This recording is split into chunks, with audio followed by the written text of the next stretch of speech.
Good morning everyone, how are you all? Welcome to my channel. So today we're working back on the Just Because quilt. This has been sitting here looking at me and I've changed nothing. I'm really happy with it. Every time I walk past it, I love how it just blends. There's nothing jarring sitting out at me. Once I sprinkle a little bit of lace on top, I think it'll all just mush together nicely. So today's video is working on the back of my quilt. So as you know, for those who've been around with me for a little way, I'm using old flour sacks to create my panels on the back. Now, in addition to some flour sacks, I have this piece, which is an old doily that someone has started and not finished. She's an old girl and I just love her. So that is potentially going to be part of my panel as well. And I'm wondering if it's time for her to make an appearance. I don't know. So let's just have a look at my flour sacks. This one's a big one. It's got the dingo on it. That's not today. That'll be elsewhere because I have this big one already. So we can eliminate him from the decision making.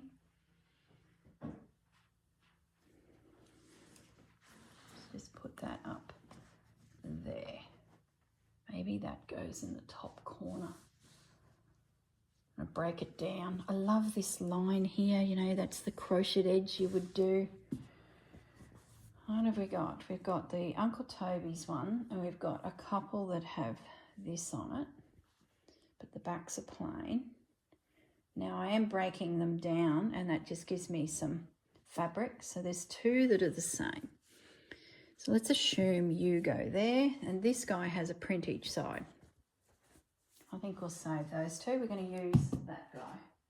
Decision made. So let's break you down. Let's turn you inside out. I love the big stitch that they used in creating these. Okay, so we've got a fold there. We could utilize that fabric. So we're only going to break it down on this side seam. Where's my little snippet? The other thing that I've got is that, remember last week I was looking at it thinking, you know, I don't know if I want to pull it apart. It's a piece of quilt that someone's done, not me. And I just felt like I shouldn't pull it apart. Well, this morning when I was pulling my boxes of fabric out to get ready for filming, that was there. And I'm tempted to work it into the back here. So maybe it can be a spot for those types of pieces, is old quilt, old embroideries. I will revisit my Tim Holtz fabrics because there might be a spot where we can slither in something. So at the moment I'm just snipping this apart. I would rip it, but the fabric feels weaker than the thread. So I'm just going to snip it. And I love how I get that bobbly little stitch there. I'm going to try and use that. So I think I mentioned in the second video of the series, or it could have been the first, no, it was the second, the Wagga Quilt. So for those of you who went off and watched the link that's in my description talking about the very early quilts made in Australia as people tried to establish themselves and find shelter, find work, find food, find warmth, they gathered up whatever fabrics and textiles that they came across as they migrated through the country, settling areas, and stitched them together to make themselves some form of blanket. Those quilts are coming out of the closets from around our country and are in a big exhibition in Geelong at the Wool Museum. Now, the Eureka Centre, I think that's the name. I do apologise to all the Ballaratians that are watching, Susanna, that they had a lecturer from America come over who talks about the history of quilts. And of course, he has studied the American quilt history and has also done some work with the Australian preservation of these Wagga quilts. He has done a guest lecture at the Ballarat Centre. Ballarat is famous for gold mining. It's, if not the biggest, probably would have been the biggest gold rush era area in Australia's history. So you can imagine there would have been all these people coming in from all around the world to find their fortune. And the Wagga quilt was birth, basically. And these quilts are now being found and put on display. So I really hope when I go to see Susanna in March next year for her retreat, I'm going to go a little bit earlier, and I really, really want to slip into Geelong and see them for myself. They just look amazing. This lecturer who you can watch talk on a video, which I've linked below, he has a slideshow and he shows them, and they're very blocky, and like a piece like this is what made me think, well, you know, this might work, is a piece like that works with it. So I'm thinking I'm going to use him, guys, and that way I don't have to break it down, because someone has stitched that, and you know, why rip it to shreds?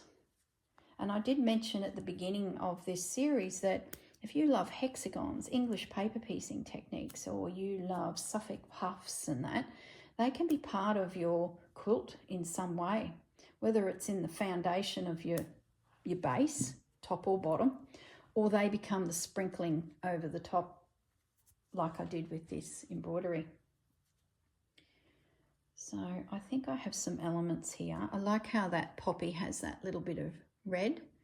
I've decided I am gonna, do I split it? Leave it hang. I like how it's one piece too, because if that's not a doily, if I split that, someone who doesn't know anything about that's going to go, well, that's a random piece of fabric. I think I need to leave it. And then I think I need to turn it around, because then that's the piece. Yeah.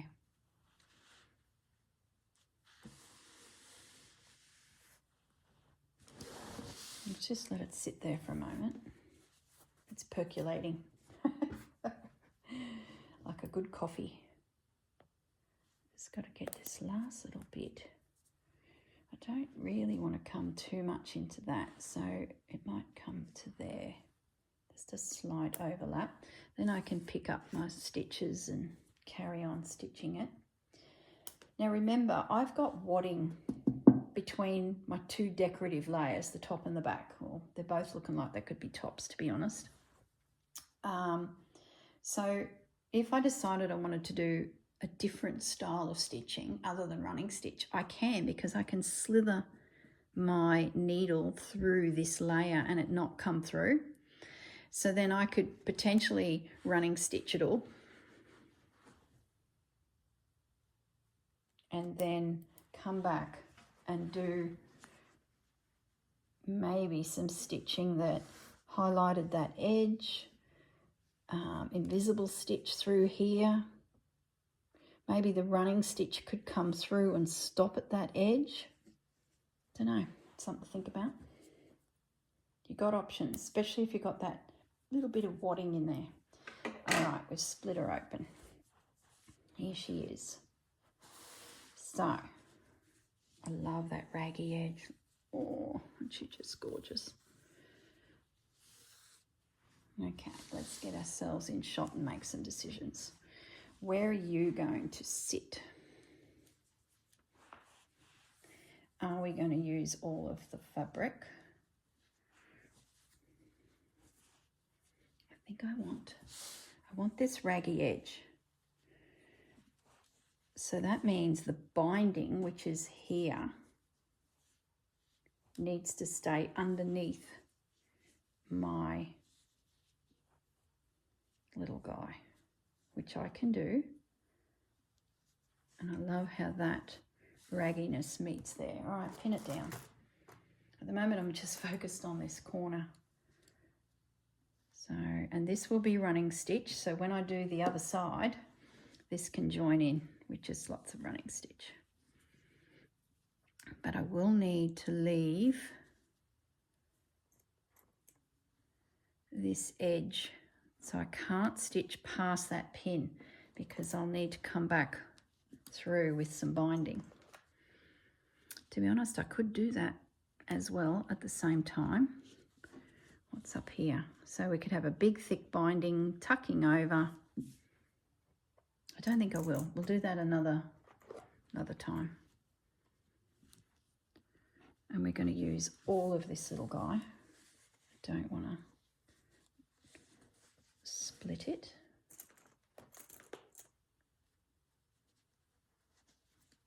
I've only got a few of these little flower sacks.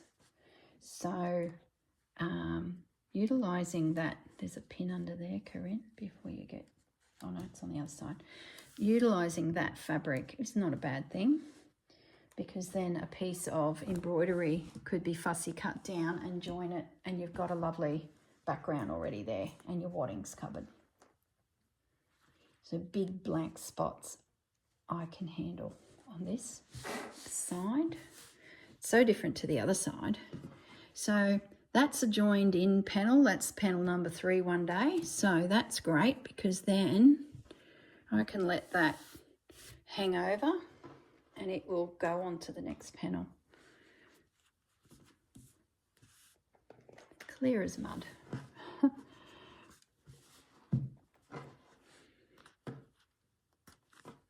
Okay, I like that.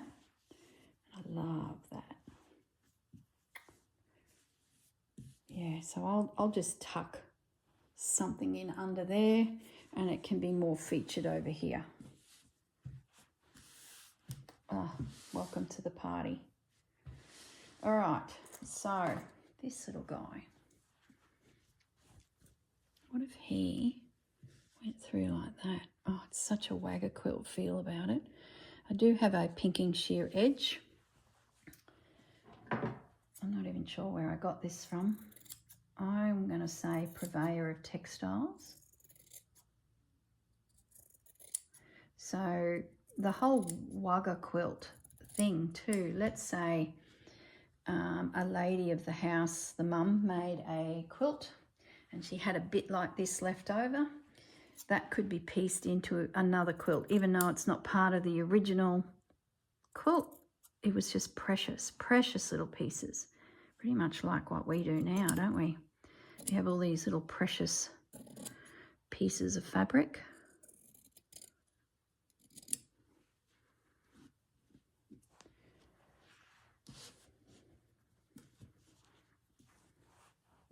The colours just work, don't they?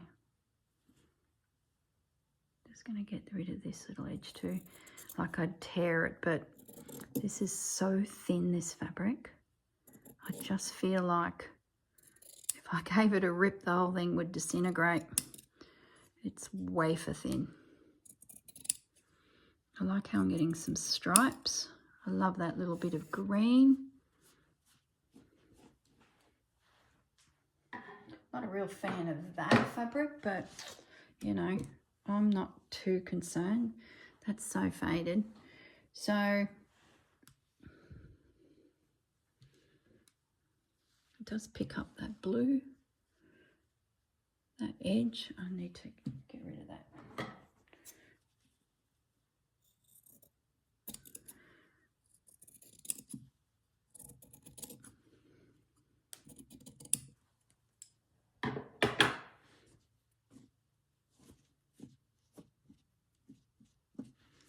Okay, I think I want it that way. That way if I do creep down with something up here, it's not interfering. And if I put hit there, something might be able to creep into here, because remember that's the third block. I don't mind that. So let's have a look at you. What are we going to do with you? I think it needs to stay in one piece, you know. I think it needs to go this way so I can read the model number, if you will. What if it tucked in under there?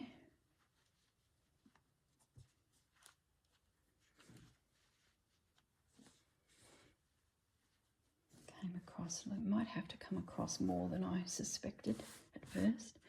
So what are we going to do with you here? Bring that across to there, that to there. That can move.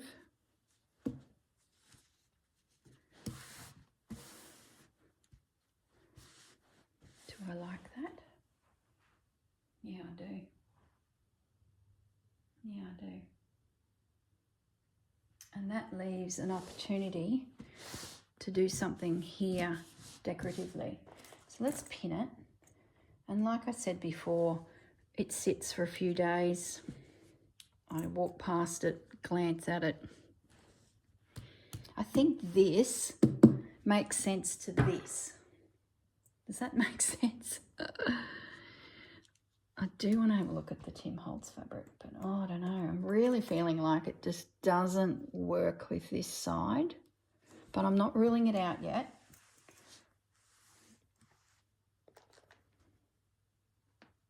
I have a green, a bodily green, like that coloured doily that's unfinished. I used a bit of it in Down the Garden Path. That potentially could join this quilt because it's that sort of green.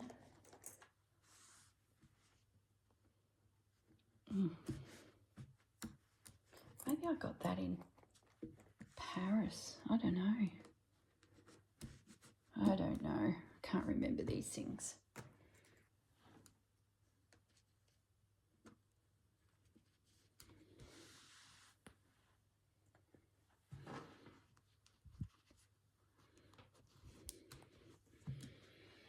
Yeah, if I had a doily piece that drifted up onto that, or this way, I think that would look rather... Ow! Or do not rub your hands over the surface of your quilt when you have all of this treachery waiting to grab you. A few more pins. And try not to bleed. You know what? I'm going to running stitch over all that. I'm not going to do anything because I don't want it to get puffy. That's a big area, size of my hand, that potentially could get a pocket of air under it and look odd. So I'm just going to forget it's there and just go charging through. When I get to the embroidery here, I will avoid it. So now I've only got just this little bit here. Yeah, that's what we're going to do. I don't want it to look puffy. Okay. Let's get a few more pins through here.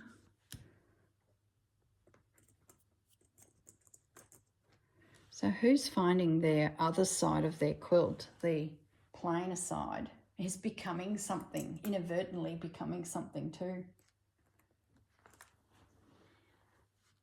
It's nearly double-sided, you know, you flip it on your bed one month and then flip it the other way. I love it.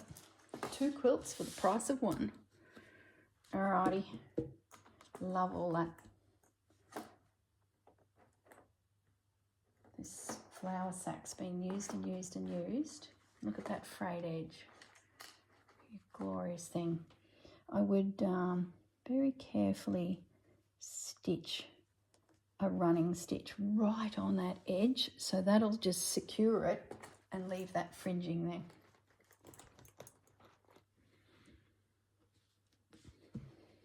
So this is my Wagga Quilt side. Okay, that feels pretty good. So Let's have a look at the Tim Holtz fabric and see if any of it sort of feels like it could be used. Okay, where are you?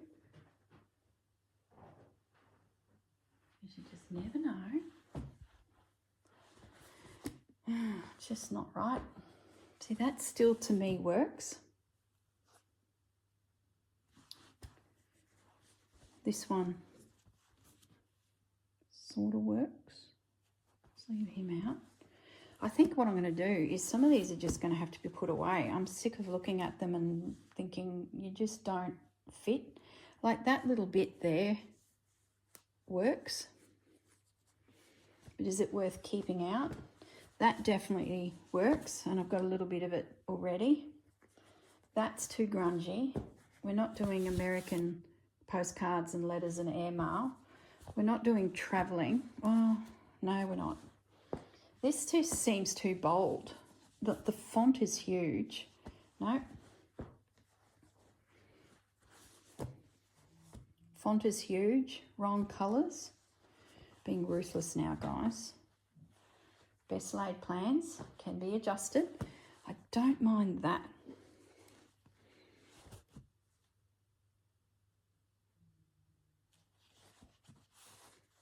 I like the floral element, and it picks up the green that's over here. So there you go.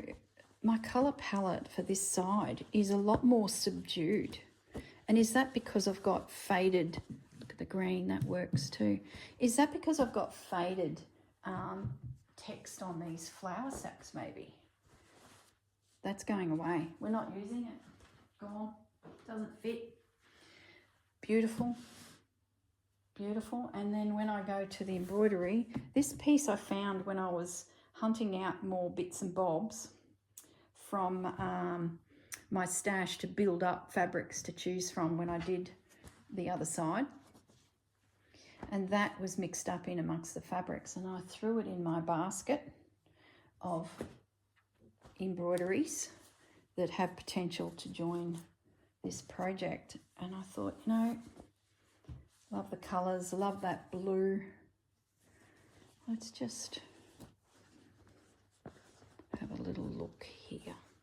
This is an add-on later in the month. It's not part of this process, but if it is in with a chance, at least at this stage, I can consider it. Let's just tuck it up a little bit. There's a lot of white fabric screaming at me here. Oh yeah.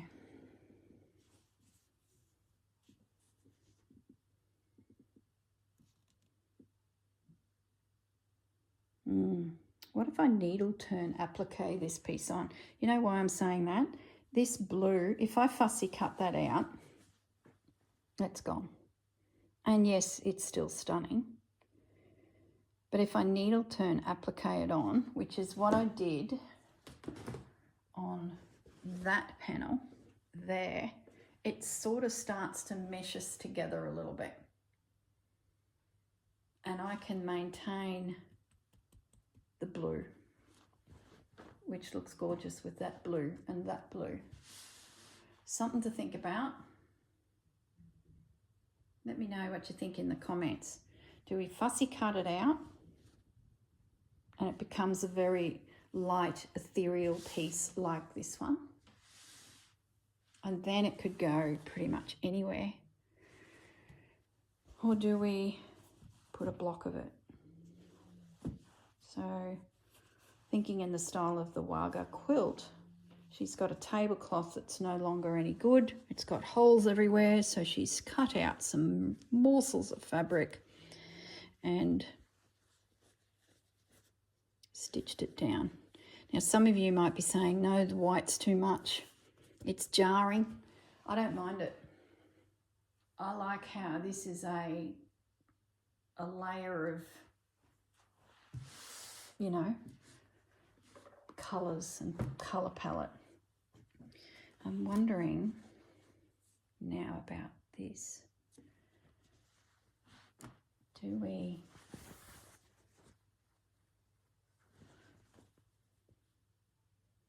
we bring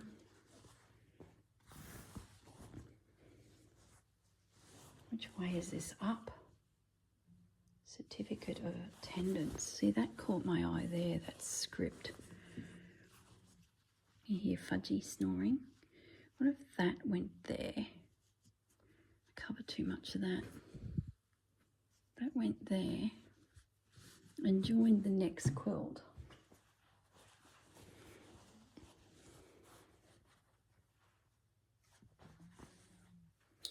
I'm going to cut this down a little bit, guys. I'm going to leave enough that it becomes needle turnable, but it also could be fussy cut if I decide to go down that way. I just want to get rid of a bit of this white. Probably jumping ahead a little bit, but we are week 2, so we can consider our decorative elements that go onto the quilt. Okay.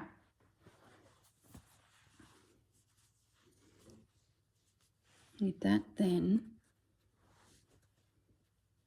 needle turns to there. No. Move you over a bit. I really like that green.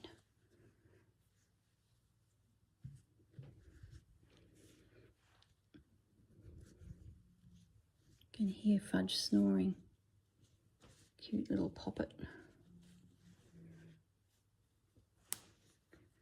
I'm fiddling, but that's okay. I'm losing too much of that green. I think that actually needs to go under there.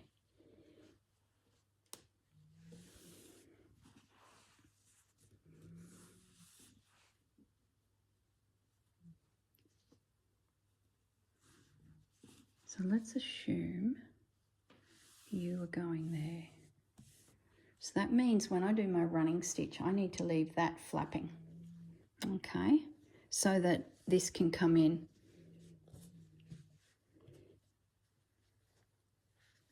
I don't mind that.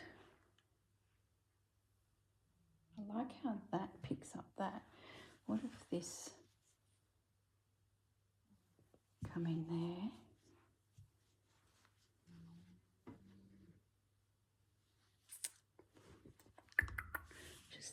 Just thinking. So I potentially only need to needle turn this edge and a little bit of that edge. That, I wonder if that could go over. No, that looks daggy. Let's bring you right up because we want to see that frayed, gorgeous edge. I bet some of you are yelling at the screen, lift that, do that. I can't hear you and I have to figure it out myself.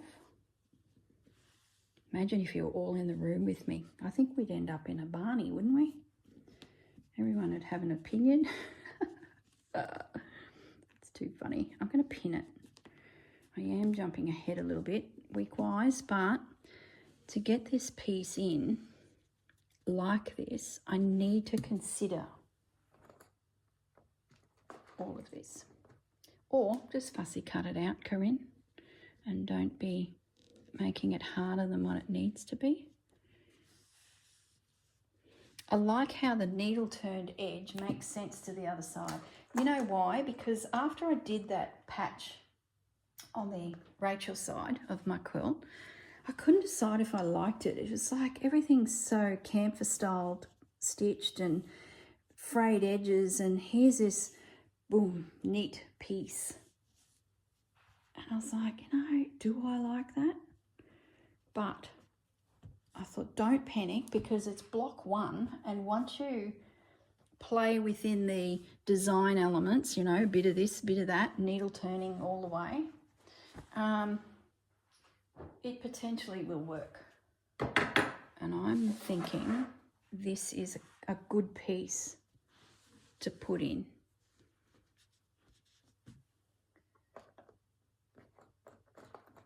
The other thing I could do is needle turn stitch this on, and then I'll know exactly where to stop and start with my running stitch, because I'll be coming through here, running stitch, and then I'll have to stop here and do running stitch just through this layer so that it doesn't come through.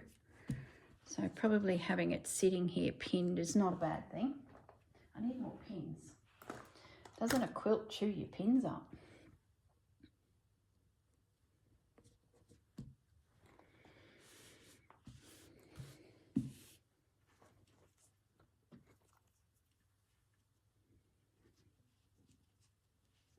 All right. Oh, I'm going to enjoy sitting with this on my lap and exploring it with my eyes. And I think for those of you out there that are doing memory quilts, where you're using fabrics from a loved one that is no longer with you, like embroideries or men's shirts or ties, or I think you are going to absolutely adore exploring this with your eyes at the end of this process. I honestly think that.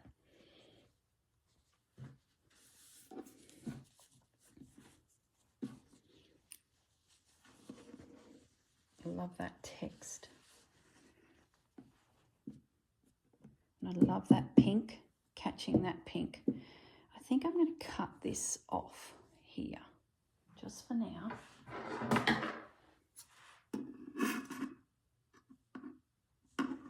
Yeah. Do I go further?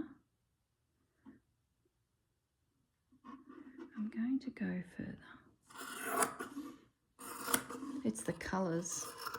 It's the black lines. Matches the black lines. I really feel like that works. I'll just square it up.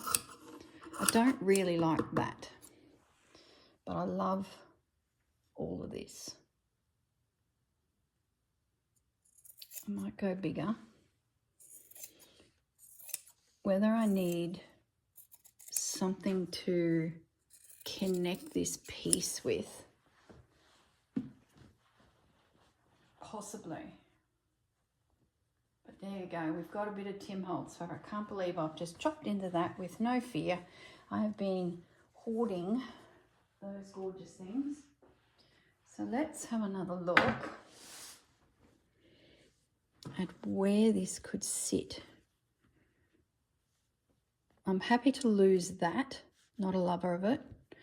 Don't want to lose too much of the green because I feel like I've got a doily somewhere that is that tone, which could appear elsewhere. So I've got an opportunity here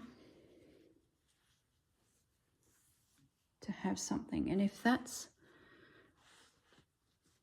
needle turned under, let's, because I think it needs to be, it's not going to reach. So you come through there. Let's have a look at that. And through there. Gives a nice soft floaty edge to your work needle turn, if that's a term. I like how it's a little rectangle-ish now. I'll fiddle with that more. I need to know that that's reasonably straight. I wonder if there's something in Rachel's script that could patch this corner. So let me grab out another block. Where are the blocks? Oh my goodness. There they are. We're getting a little ahead of ourselves, but for those of you wondering how the hang this is all kind of come together, let's assume that we have finished that block. There's a pin, let's get him. And in comes the next block, which would be slip stitched and joined one day. That continues on like so. That way I get that nice ratty edge And this guy, now how do we do that? Do I cut it? I think I'm going to cut it. Do I just bring it down like that?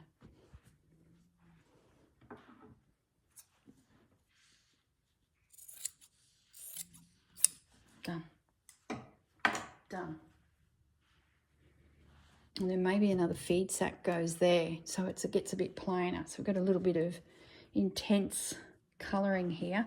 All of this can be covered with binding. It wouldn't be this binding, but I can bring a binding in to neaten that. I don't mind that. I can just stitch. Yeah, I think perfect attendance. So that piece is going to join in. Now, do I leave a gap? No. I think I'm going to undo this. I'm going to let her lay flat, like so. And then I'm going to have more fabric there. So it's only needle turn there. Ow, ow, I did it again. I'm going to, this will be quite interesting because I'll have all this furriness and then this soft turned edge. Oh, I can't believe I pricked my finger again. It's dangerous, this quilting. This little morsel will be good elsewhere to help, you know, merge it all together. So that can come in there. I'll leave that. I love, see how the curve is showing there of the old sack? I want to see that. So that means I can pin you down, and you're a big overhang. I sort of, when I was thinking of the Tim Holtz fabrics, I sort of felt like they need to be big pieces because there's so much happening on his fabrics. So I'm happy with that. I love the words down there. So I've got a bit of a school feel happening. I will stitch as far as there. That edge is my guide. I do not do any running stitch past that point because I need all of this overhang to go onto this one another day. So I'll just pin there and I'll pin there. I'm going to put that away. That's next month. And there's a patch heading in that direction. So, and we've got a spare that will appear another day. So let's just pin you there. I'm pretty sure I'll remember that. Okay, so we have inadvertently worked on week 3 and 4 by doing that, but that's okay. There we go. So let me give you an overall view. That's staying intact. It's going to join another 2 panels at the top one rainy day. That's coming to the side. There's my big image. See, it's a lot bigger scale, isn't it? I love it. Some of my very first stitching was cross stitch. I did a lot of cross stitch. My eyes wouldn't be able to handle it, let alone the willingness to put hours into that tight style of work. There we go. We are off and racing. Love that. I love how that's subtle. I was really worried about Tim Holtz fabric. I thought, you know, I'm not going to get this in here. So what I'm going to do now is I'm going to flip it over I'm going to do a bit of tacking. So this side I'm not too concerned about because there's less edges to worry about, and there's heaps of pins.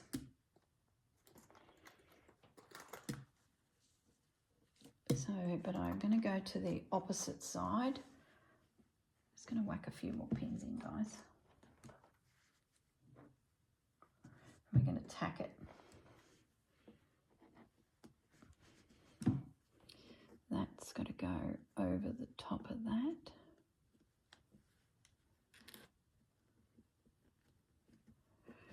I have a feeling I'll embellish this a little more. I don't think I'll be able to help myself matching some of these colours and doing something.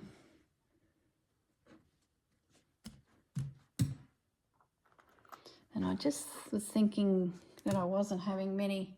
There's a hole in that. Isn't it gorgeous? I wasn't having much overhang, but boy, I've really done it this time. So let's flip it. Let's go back to this. And now, careful, don't jab yourself, girl. Now I just want to make sure that all these pins are sitting nice and flat, which they are pretty good.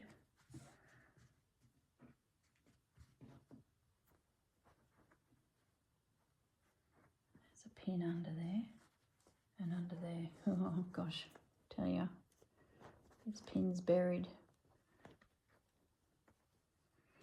Oh my goodness. Back it up.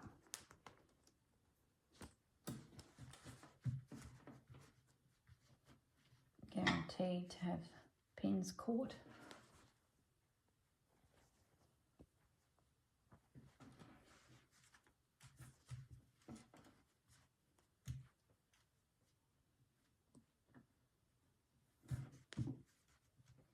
Going out for lunch after this. Haven't been out for lunch for ages. I guess living a little bit more remote to such things. You just don't seem to go out and have a meal out as much because we're, you know, half an hour from a centre. There is eating options at Barham Heads. But yeah, looking forward to it. I can feel a pin in there. Oh my goodness me. I'm going to have to be very careful when I go to stitch this that I gather all my little pins as I go. That's puckered there.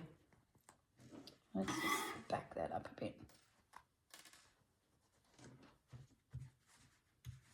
Might be a case of I take the time and bring all of my pins just to one side, and then I know they're accounted for. Everything's flat. Now that I have all those pieces on the back, see, I can feel another pin there. What's your story? Oh no, there's no pin. That's better. See, that's flat and that's flat. Yep.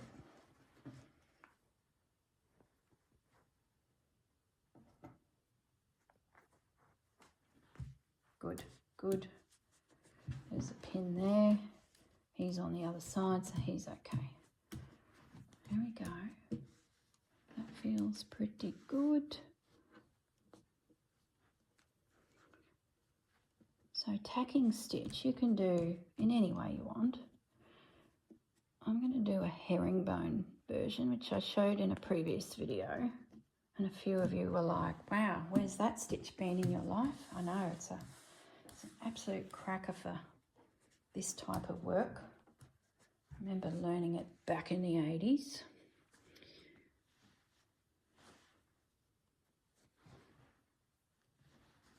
Just want that to sit flat there.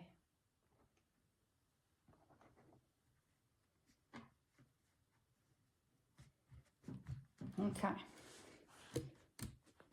Feels pretty good. That still feels a bit puckery, but I think it'll settle once I get the pins out. Don't rub your hands, girl. So I'm going to grab my bright blue thread because it gets removed. So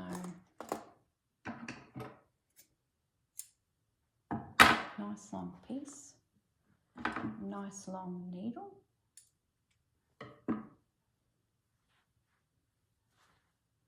Where'd it go? Where is my blue thread? There it is. So you can do this stitch as big as you want. But the main thing is to just keep in mind that you want to hold each little patch of fabric down. So if they're too big of a stitch, you're still going to get a little bit of movement from your... So being that that's a little edge there, I will grab that edge and then come across at an angle. You probably can't see easily because of the colour of this fabric, but once I get going, then I'm jumping over here, up here. If you feel like it's still too flippy floppy, do your invisible stitch. If you love, like me, invisible stitch, you could spend, you know, a week going around your piece and getting it stitched down with just tiny itty bitty stitches. But I don't have the time, so I'm going to use this technique. And then when I get to this end, I will flip it over. I've got my little knot. I probably could have had slightly bigger cotton length. And then I just let it hang because it's going to get removed. And then what I do is remove those pins. So then I'm de-pinning as I go. And then have a quick little look over here. Everything's laying flat. I feel like I can take those pins as well. It has gone into that piece of embroidery, so I'm happy with that. What I might do, just to show you another way of tacking, is because this piece is, you know, a highlight piece. Where'd my needle go, guys? My instinct should be to put it away, which I did, is I might just slip over to this opposite side and tack down that. Why not? I feel like that will catch a lot. Do I want that needle turned there? No, because I'll bring something up. Whoop.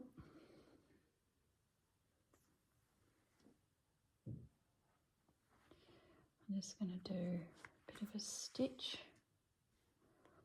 And then I'm just going to follow that edge, and this little guy will not be going anywhere. This is definitely the steps that you need to do, probably standing. Sitting might be a bit tricky, but standing at your bench or kitchen table, or, you know, you might be sitting on the floor. I've done that before too, shimmied around on my bottom on the floor, pinning a quilt down. That's a little bit, ow. So I'm just going to catch that under. Gosh, talk about jab myself. I'm going to catch that. I'll tidy it up when I actually do my stitching. So inadvertently, I'm securing this guy, but I'm also putting some more stitches in the other side, which I believe is the big piece from Rachel's collection. I think I can get rid of you, get rid of you. Look, this is fiddly, but it's slow, steady. Take your time, enjoy the process. Just focus on a little bit of space. Don't have to think big scale. You just take your time, and if the stitches seem a bit puckery, just take them out, do them again.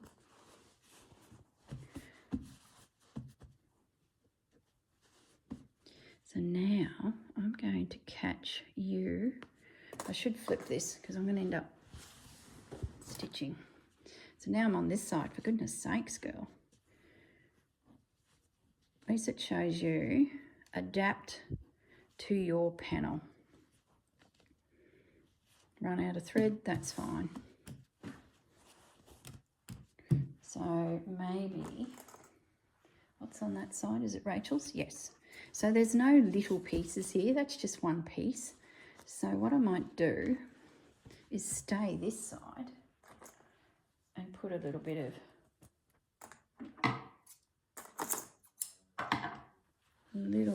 herringbone stitch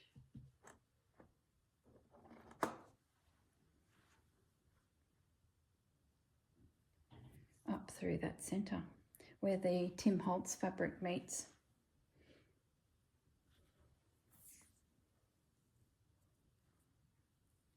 You'd be thinking, gosh, she's jumping all over the place, but that's just what is going to happen. That feels nice and flat. What's that under there? That's just a pin. So I'll pick up where I was. This is a different needle. So I don't know where I stuck the other one. And it's thicker, so it's going to cause a bit of friction and drag through the fabric. So if that annoys you, which it's going to, it's putting pressure on my hands. I'm going to ditch that needle, and there she is. And get a finer needle. Don't hurt your hands, guys. If you do a lot of stitching, you will know this already. If you're new and there is pressure on your joints, it only needs to be the slightest amount. After a while of repetition, you get pain. Change your needle. Your needle is not right. It's either too thin, too thick, whatever. Just try another needle. Just stop. Who was I talking to? I think it was Susanna was saying that. She was like, yes, the needle makes such a difference. So I'm just doing random tacking stitch here. There's no herringbone happening because it's a bit of an odd bod corner. Now let's spin this.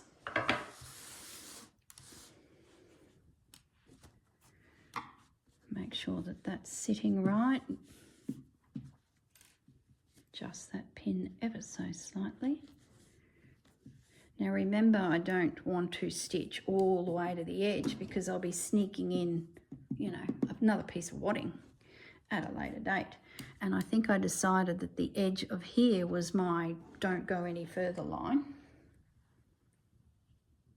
Now if you want to make it easy on yourself, just take your fabrics right to the edge of your wadding, do your 12 pieces, and then when you bring them all together, you can add additional fabric to disguise the fact that it's an edge.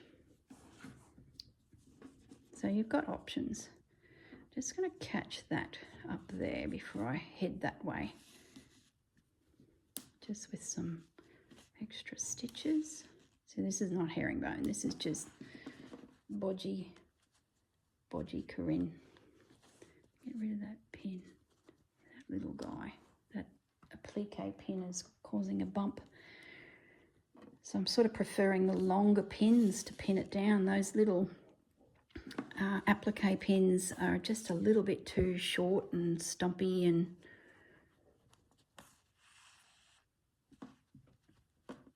I might go this way. What the hang? I haven't done there, but I feel like I need to go this way. Once this is anchored, I can then flatten that back to there. Pins. Oh, it's so good to get rid of those pins. So my homework will be to stitch this all down with my running stitch.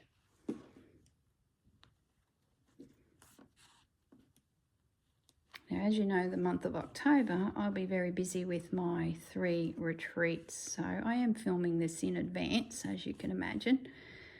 So bear with me. I got some fellow stitches to hang out with. I'm so looking forward to it. Okay, there's my edge, which eventually will have a piece come in. So let's do a turn here.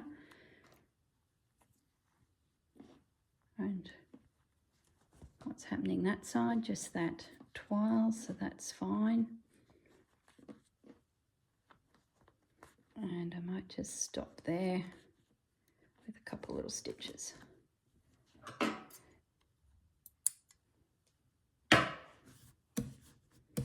Okay, let's go back down to here because I'd like to do a bit of stitching here to get rid of those pins, and then I know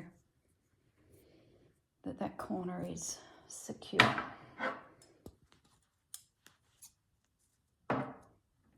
Clanging and banging, aren't I? Oh look, this thread was already cut. Good on you, Grandma. She has salvaged some thread. It was already... Oh my goodness. I find that all the time when I use her threads from her wedding dress days, that they'll be pulling it off and suddenly it's cut. So she has maybe had another one of these and has wound it onto there, would be my guess. Talk about saving every little morsel. She did. That's what they did in the day, didn't they? It's what we sort of do now still. I'm going to pin there with my needle. And I'll do the little herringbone stitch for this little bit. Be more than enough to hold it.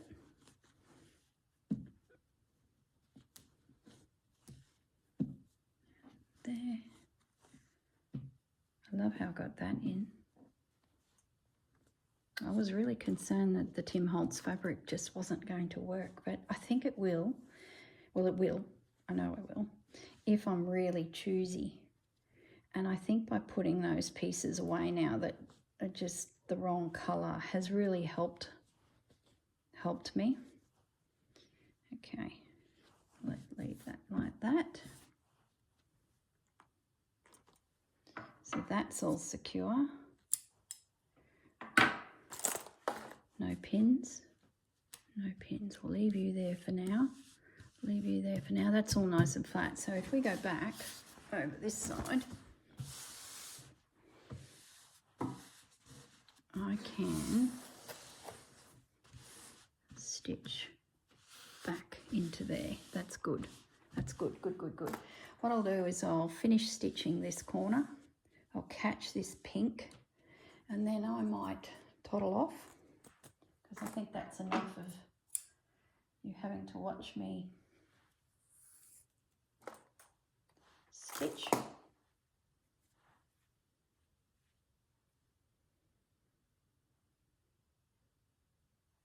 Always do that sneaky knot now, I tell you. Just the one turn of the knot holds the needle in. I'm not chasing it, rethreading, carrying on like a frustrated embroiderer. So now what I might do, let's get rid of you. There's a pin there. Oh look, there's a pin under there. Seriously, I have to get him out. That's all right, that shouldn't be too hard because it's just tacking. Might as well show you what I would do for you newbies. Is I would, where is he? I would snip that, go in there and pull him out. As easy as that. And that'll hold, like that's not an issue. Okay.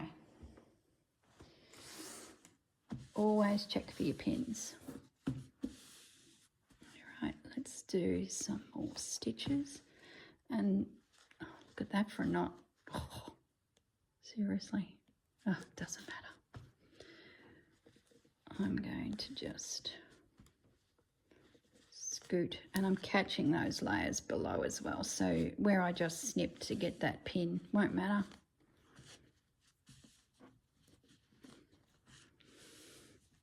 I think that the thing is to just keep checking both sides. Everything's laying nice and flat for you. Now's the time to catch it. And then you can just sit back and relax and do all your running stitch or your camphor style stitching. Okay.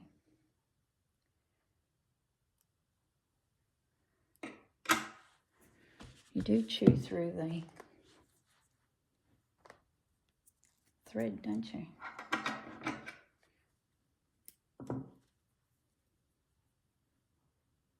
If you've got some overhanging pieces that will catch another block another day and you're a bit concerned that it will fray, don't be afraid to grab a matching coloured thread and just whip stitch the edge. Just do some little stitches. It might just protect that edge.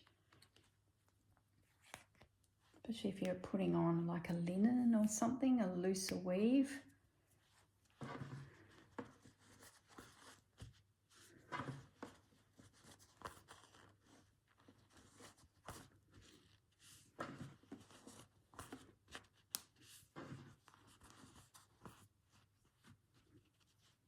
Okay, how quickly you go through the thread.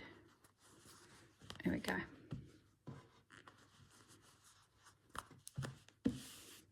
That corner is good and I can't feel any pins. The next one's there and there, and I've already come along there. Okay, well look, I'm gonna toddle off. This will come together nicely with some tacking, and then I can sit and stitch. Oh my gosh, I just love it. Love the colours. And this side I love just as much. It's like this one is my blast of colour, and this one is like when I just want a quiet moment. Maybe that's how the quilt will go on my lap too. If there's a day where I just want to be bombarded with stimulating colours, and there's pins there. That's all good, they're meant to be. You know, maybe this is the quilt that sits on me some days, and that's the quilt that sits on me on the other days. How cool is that? All right, guys, I'm going to toddle off, and hey, Fudgy, Fudgy's back. I will see you all in the next video. Bye.